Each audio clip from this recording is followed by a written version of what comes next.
Assalamu alaikum wa rahmatullahi ta'ala wa barakatuh. Mon nom est Mahmoud.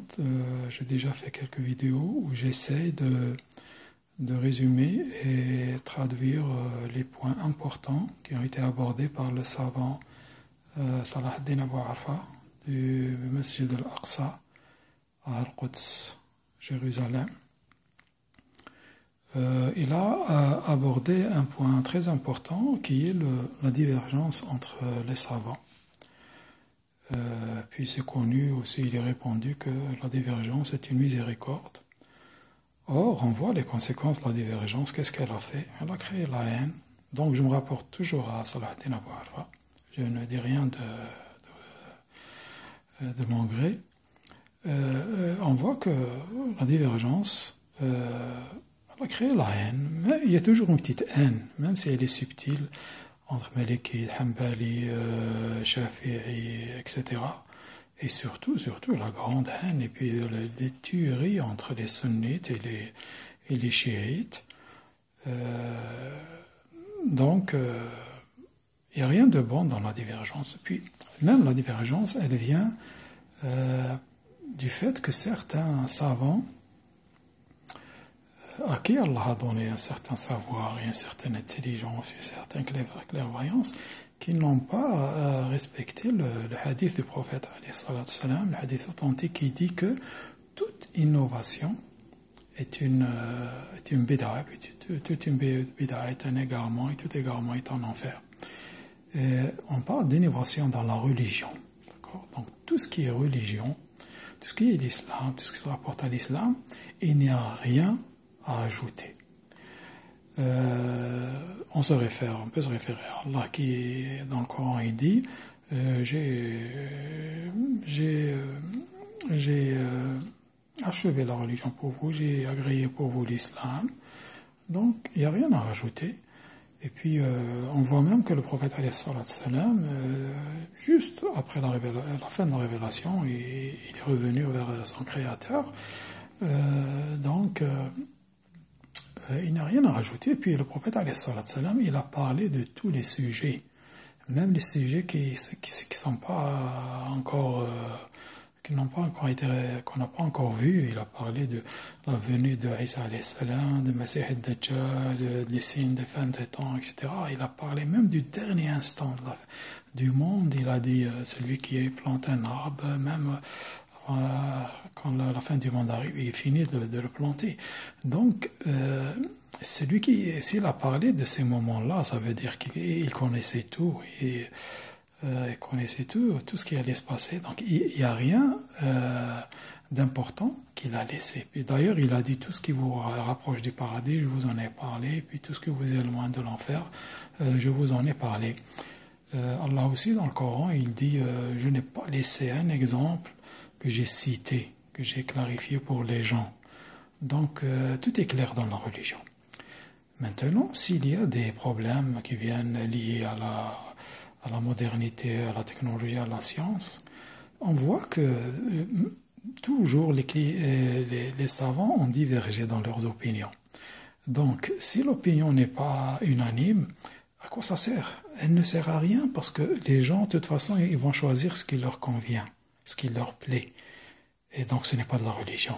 Ce n'est pas de la religion. Allah lui-même, il dit, subhanahu wa ta'ala, il dit, s'il n'était pas d'Allah, vous verrez beaucoup de contradictions. Donc s'il y a une contradiction entre les religions, les opinions des savants, ça veut dire que ce n'est pas de la religion. Ce n'est pas de la religion. Et le prophète, alayhi salam, il nous a laissé une méthode. Il nous a dit, si si vous n'êtes pas rassuré, votre cœur n'est pas serein à propos d'une action ou de quelque chose concernant la religion, laissez tomber ça, ne faites pas ça. Et puis il a dit que le halal est évident, le haram est évident, et entre les deux, il y a de la confusion. Celui qui s'éloigne de la confusion, il a sauvegardé sa religion. Donc il faut tout simplement s'éloigner. Maintenant, il y a des obligations, là où on n'a pas le choix, par exemple. Les obligations, ça ne concerne que la vie et la mort, comme dit Salah ad-Din Abu Arfa. Et Allah lui-même, subhanahu wa ta'ala, il dit Il nous permet de manger le porc si on est menacé de mort. Mais c'est tout. Donc c'est juste quand il s'agit de vie ou de mort où on est vraiment obligé. Le reste, si quelqu'un nous menace de nous tuer, il nous est autorisé de nous défendre et même de le tuer. À part ça, on ne peut pas commencer à se permettre des choses alors que c'est juste pour du confort ou bien pour des avantages matériels, etc., pour des intérêts dans ce bas monde.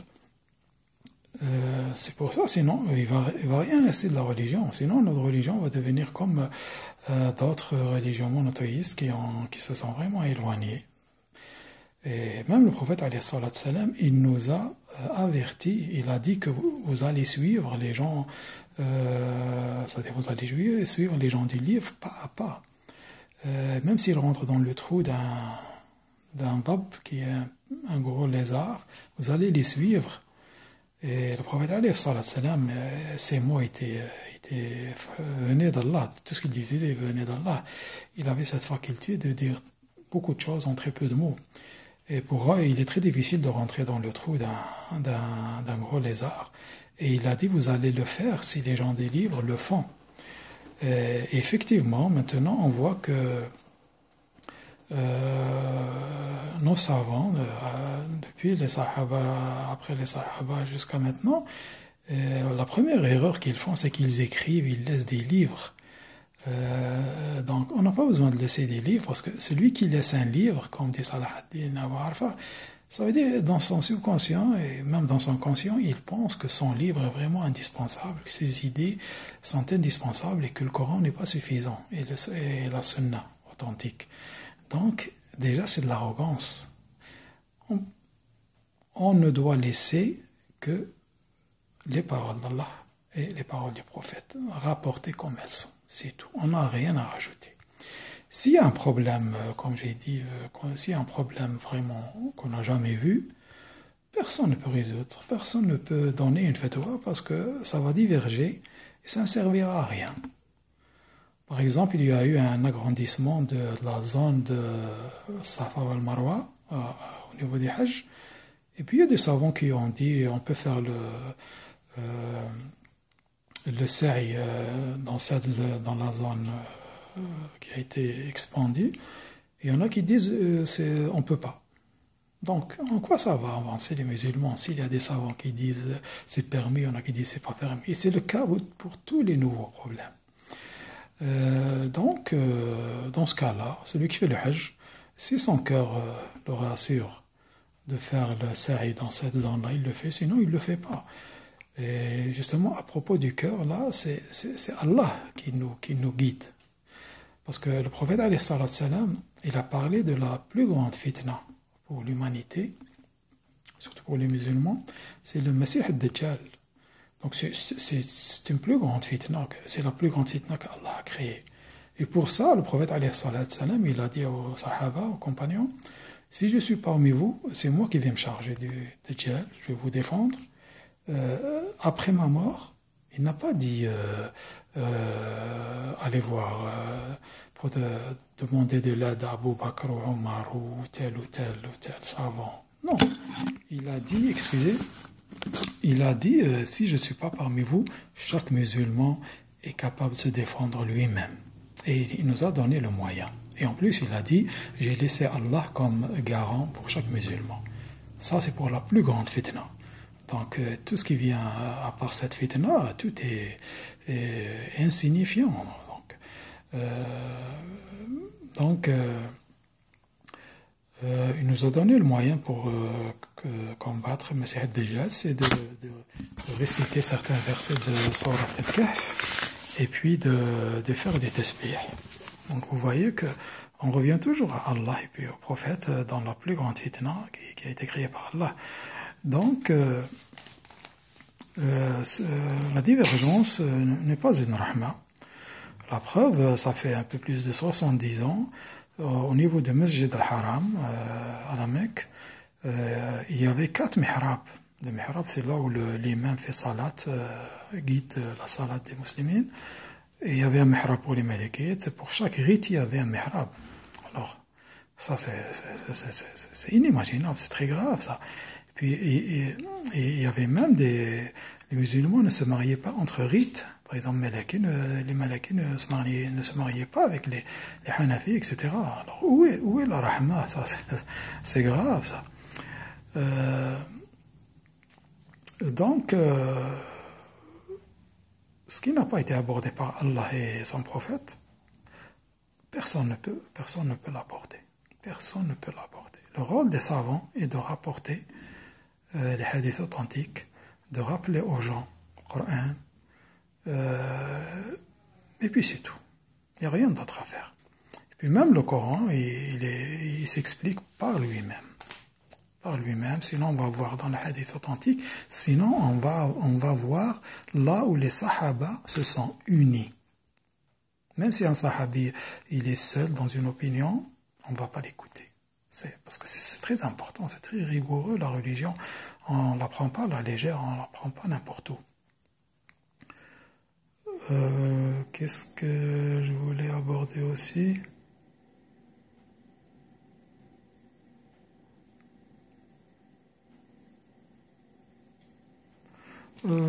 Donc c'est ça ce qu'il y avait à dire à propos de la divergence entre les savants. Et puis,